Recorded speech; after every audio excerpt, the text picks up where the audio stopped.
சரணமிட்டு காந்தமல ஜோதியானவா எங்க காவலாக வந்து சேரப்பா.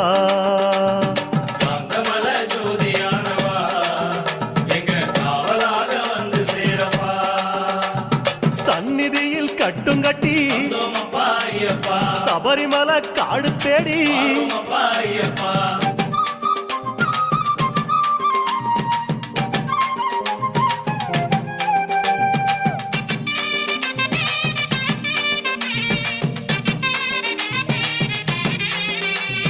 கார்த்திகையில் மாலையிட்டு கனிவாக விரதம் வச்சு மணிமணியா மாலையிட்டு மார்கழியில் பூச வச்சு சபரிமலை பயணம் தானப்பா சாமி வழி துணையா